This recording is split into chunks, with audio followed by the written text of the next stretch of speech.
अभी सुदेश महतो के खिलाफ 424 करोड़ का हमने हाईकोर्ट में रिट किया, उसको मेंटेनेबल बोला।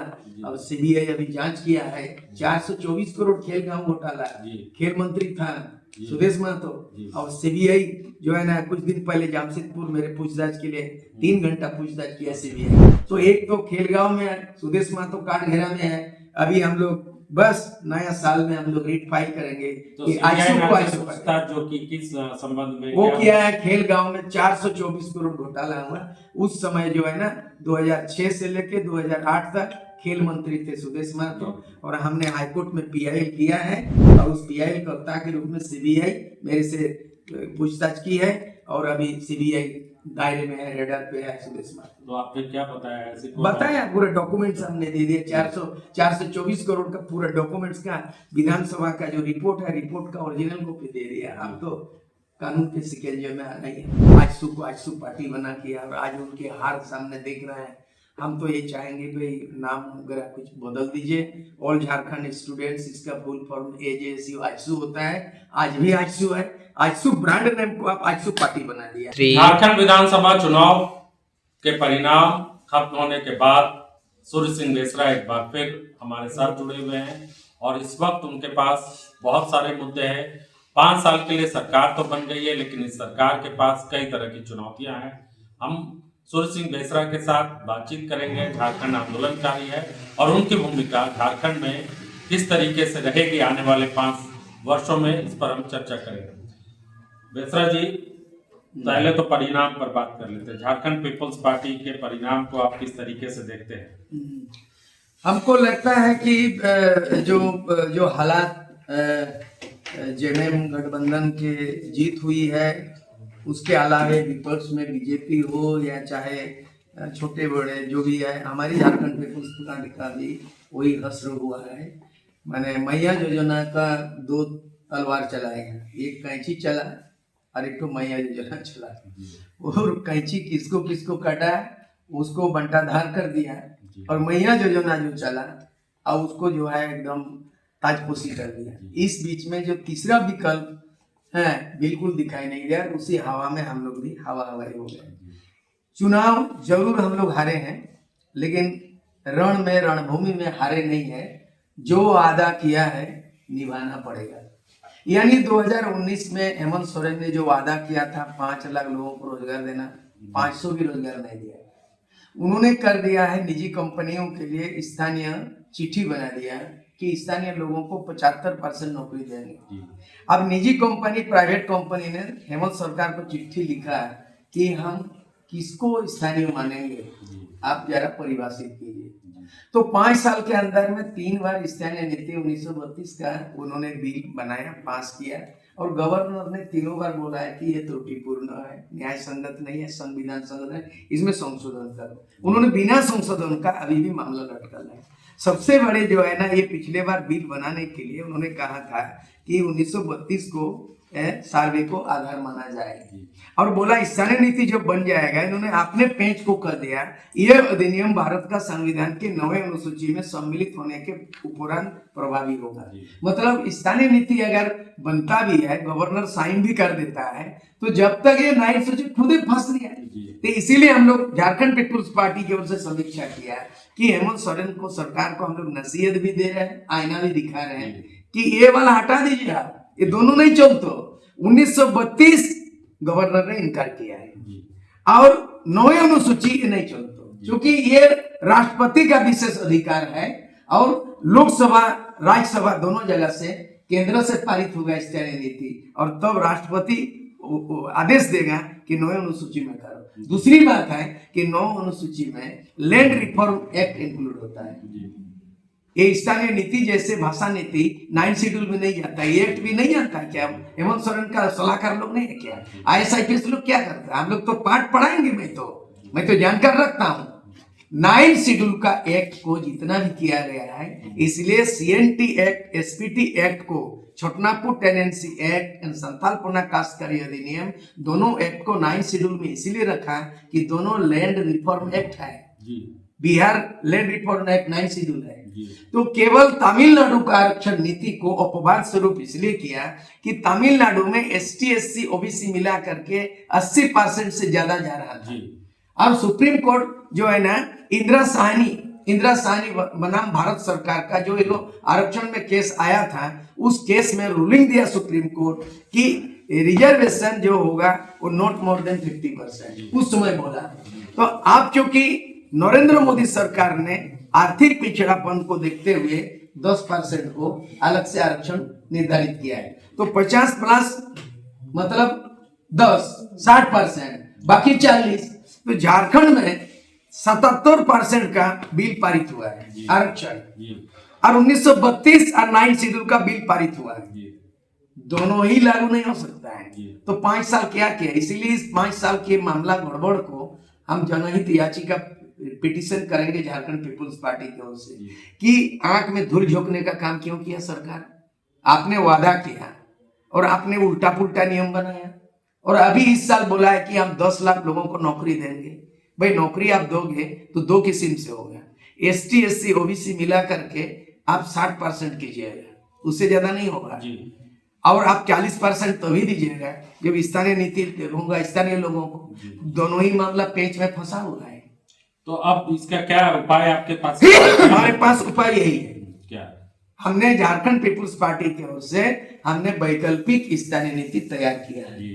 ये होगा पारदर्शिता, ये है दूरदर्शिता, ट्रांसपेरेंसी है, सुप्रीम कोर्ट का आदेश। 1932 इसमें नहीं रहेगा। इसमें रहेगा कि झारखंड हाईकोर्ट 2002 में उन्होंने लिखा था कि जिला के अंतिम सर्वे सेटलमेंट में जिन व्यक्ति का नाम अंकित रहेगा उसी व्यक्ति को उस जिला का स्थानीय माना जाएगा। ये आपका 2002 में उन्होंने बोला कि इसके साथ परंपरा, संस्कृति, भाषा इसको जोड़ दीजिए। लेकिन अर्जुन मुंडा जब सत्ता में आए तो बिना जोड़े, डंके के चोट में, बिना स्थानीयता का 10,000 लोगों को नौकरी दिलवा दिया टीचर का। तो शुरू से ही ये गड़बड़ सड़बड़ चल रहा है। नेता कोई भी बनो, मंत्री कोई भी बनो, सरकार कोई भी बना ले, लेकिन झारखंड में स्थानीय नीति यानी कि हर जिले में स्थानीय नीति वहाँ के सेटलमेंट के आधार पर होगा। ये इसमें तो जो यूनिफॉर्म नहीं रहेगा पूरे झारखंड में, 32 भी नहीं, 64 भी नहीं, खींचा खींची नहीं होगा। ये जहाँ पे सर्वे नहीं हुआ वहाँ नहीं, सर्वे नहीं हुआ वहाँ तो वहाँ पे और भी एक्ट हो गया कि वहाँ के मूलवासी कौन लोग हैं, तो ग्राम सभा वहाँ पे करेंगे निर्धारित। ग्राम सभा में ये व्यक्ति का जमीन नहीं, जायदाद नहीं है, कब से रह रहा है, ग्राम सभा यानी कि कॉम्प्लिकेटेड और हो जाएगा फिर। नहीं होगा क्योंकि मैक्सिमम हल खतियानधारी ही मूलवासी हो सकता है।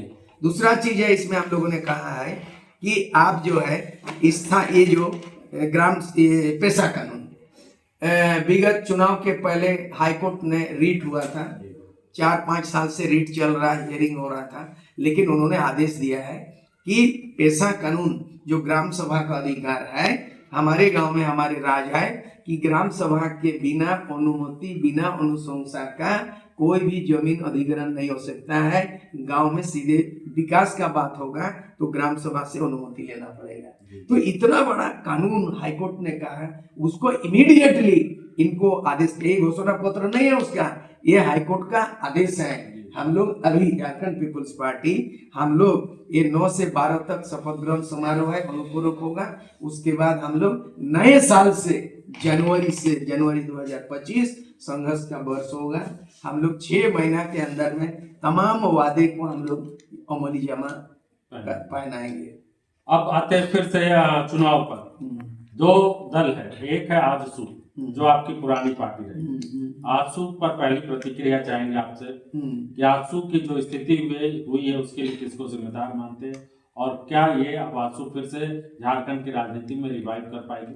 अभी हम लोग देख रहे हैं, अपना भी है, हम लोग तो सरवाइव करना, रिवाइव करना ये तो कठिन चुनौती है। हम लोग का भी Jharkhand People's Party All Jharkhand Students Union 1986 में मेरे नेतृत्व में बना, और जो है ना, मैं जो विधायक थे उस समय अविभाजित बिहार में, मैं एकलौता एमएलए थे 1990 में, और 91 में झारखंड पीपुल्स पार्टी गठन किया। अभी हमारा रजिस्टर्ड पार्टी है और हमारा अभी हंडी छाप भी मान्यता मिल ही गया है, और आने वाला दिन हम लोग भी सर्वाइव करने का कठिन चुनौतियों के साथ करना पड़ेगा। आने वाला दिन में बहुत जल्द जो है स्थापना दिवस 30 दिसंबर मनाएंगे और 22 मार्च तक हम लोग अधिवेशन बुला रहे हैं, पार्टी को चुस्त दुरुस्त करेंगे। जहां तक सवाल है कि आजसू से आजसू पार्टी बनाया, उसमें भी उन्होंने गलत किया। आजसू ब्रांड को आजसू पार्टी लगा दिया, इलीगल है, वो भी माने विवाद के घेरे में है। दूसरा चीज, इस चुनाव में जो है ना एक तीर से कई निशाना हो गया है। जैसे मान लिया जाए एक ठो कैंची छाप आया, तो कैंची छाप अचानक हो गया, 75 सीट पे उम्मीदवारों को खड़ा किया और एक जगह जीत हुआ। तो हम लोग उसको इस दृष्टिकोण से देख रहे हैं, हम तो डूबेंगे सनम, तुमको भी ले डूबेंगे। मतलब कि 75 जगह में जितना वोट मिला उसको नहीं देखा जाता है, जीत हार देखा जाता है। तो थोड़ा थोड़ा वोट से कहीं हार जाता है, लेकिन जो जीत गया वही सिकंदर, जो जीत गया वो सिकंदर होता है। तो ये एक सीट में कांची छाप जीतता है और बाकी जो है ना 75 सीट में ऐसा कांची मारा जिसमें बीजेपी को एकदम बंटाधार कर दिया और उसका घटक दल सुदेश महतो को तो एकदम कहीं का नहीं रखा। मतलब उसका अस्तित्व का सवाल आ गया, संकट का घड़ी आ गया। आजसू पार्टी का अस्तित्व रहेगा कि नहीं रहेगा, ये खुद उनको समीक्षा करना पड़ेगा सुदेश कुमार महतो को। तो लेकिन पार्टी आपके द्वारा स्थापित पार्टी है, तो आपको एक तरह से भावनात्मक लगाव भी रहता होगा कि उस पार्टी का ये हाल कर दिया, चाहे जिस वजह से हुआ। माँ प्रसव पीड़ा माँ को होता है, बाप को नहीं।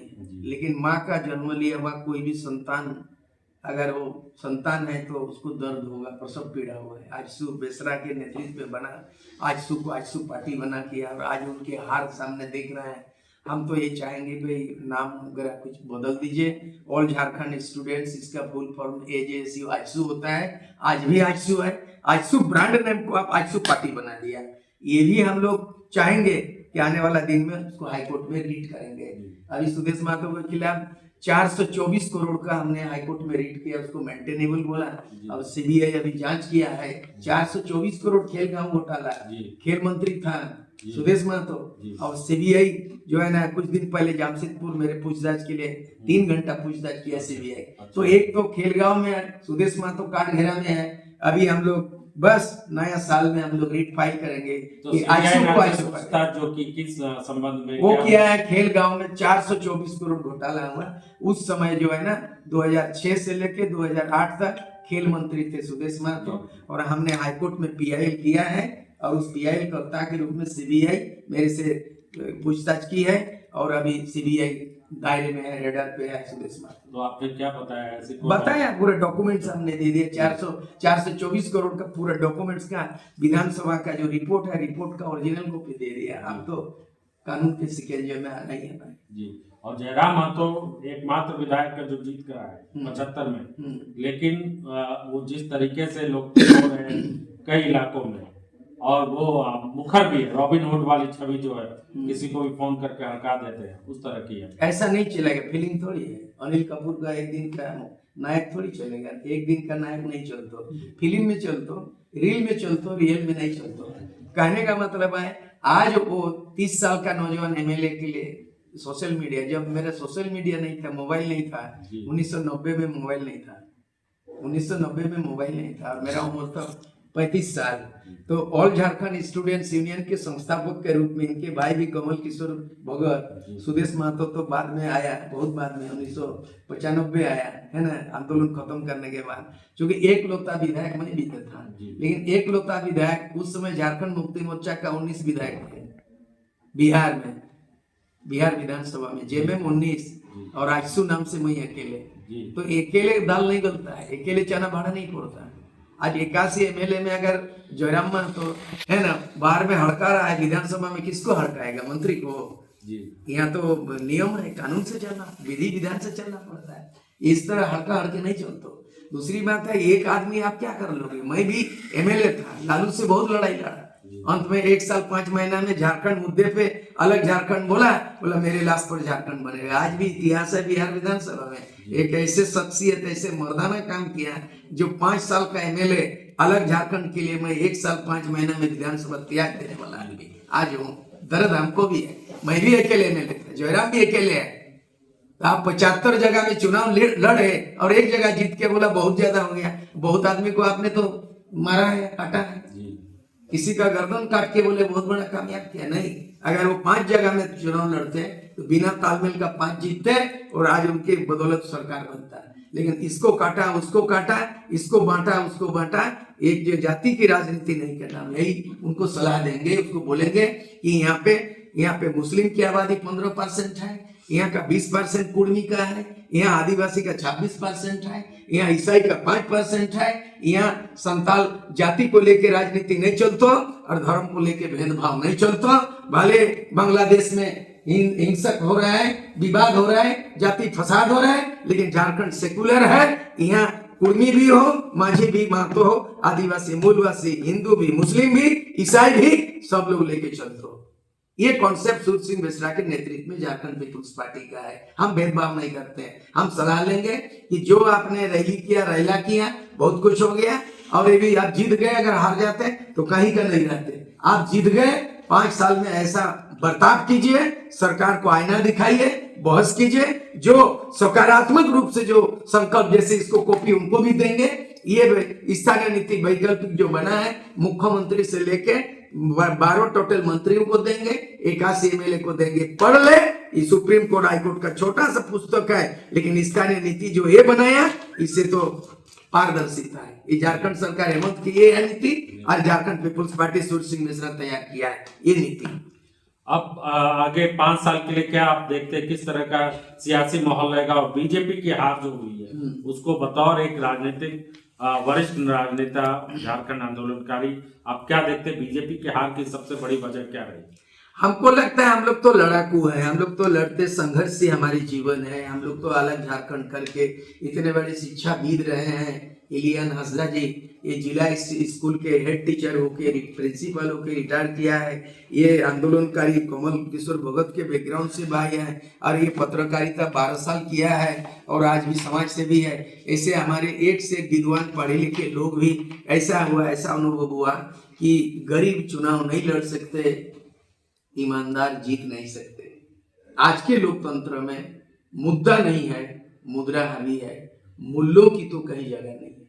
इसीलिए ये मैया योजना मुद्दा का नहीं है, ये मैया योजना मुद्रा का है।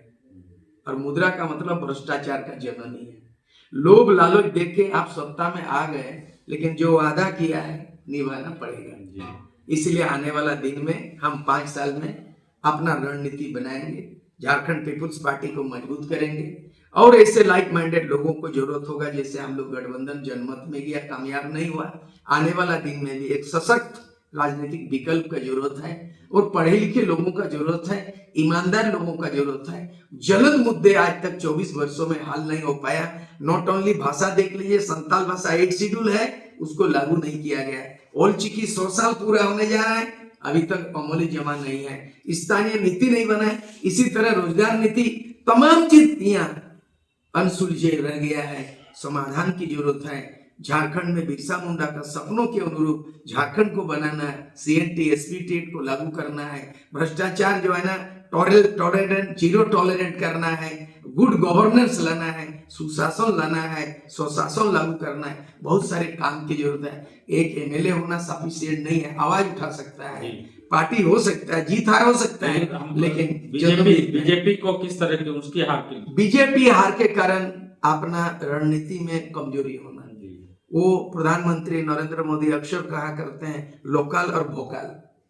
इस चुनाव में झारखंड में बीजेपी की ओर से लोकल चेहरा नहीं था, भोकल चेहरा नहीं था। ऐसा लग रहा है कि आसाम का चीफ मिनिस्टर अगुवाई में चुनाव लड़ रहा है। ऐसा लग रहा है कि प्रधानमंत्री और गृह मंत्री के बिना बीजेपी शून्य है। ऐसा लग रहा है कि झारखंड में 5 पूर्व मुख्यमंत्री रहे हैं, बाबूलाल मरांडी हैं, अर्जुन मुंडा, फिर रघुवर दास, उसके बाद चंपा सोरेन और मधु कोड़ा। 5 पूर्व मुख्यमंत्री रोल कर रहा था बीजेपी, फिर भी कामयाब नहीं। सीता को लाया कांग्रेस से, फिर गीता को कांग्रेस से, सीता को जेएमएम से, फिर ये सिद्धू कानू वंशज परिवार से मंडल मुर्मू को लाया, फिर लोबिन हेम्ब्रम को लाया। मतलब इतना जोड़ तोड़ किया। उसके बाद 5 मुख्यमंत्री कैंपेन में आया। उत्तर प्रदेश के योगी भी आया और बाकी मुख्यमंत्री 5 आए। प्रधानमंत्री आया, गृह मंत्री आया, स्वराष्ट्र मंत्री आया, आसाम के चीफ मिनिस्टर और केंद्र के मंत्री, इसकी बहुत बड़ी हार हुई है। हमको लगता है हम लोग को जितना वोट मिला है उससे ज्यादा उनको चोट मिला है। इसलिए आने वाला दिन में भाजपा करण भगवा करण नहीं चलेगा। उसको आदिवासी, मूलवासी, माइनॉरिटी भेदभाव सबसे बड़ी है कि यहाँ कोई बाबूलाल मरांडी को सामने चेहरा रखता है तो एक बात बनता है। दूसरा, उन्होंने मुसलमान को टारगेट किया और मुसलमान को टारगेट करके भेदभाव को, नफरत फैलाने का काम किया और नफरत, बांग्लादेशी घुसपैठ बोला है, संथालपना, डेमोग्राफिक चेंज, ये जन मुद्दों को सामने लाया और भारतीय जनता पार्टी केवल घुसपैठ का मुद्दा बोला। घुसपैठ का कोई माने असर नहीं पड़ा। दूसरा, लोकसभा चुनाव में 5-5 रिजर्व सीट लोकसभा हार चुका था, उसे सबक लेके रणनीति बनाना चाहिए था।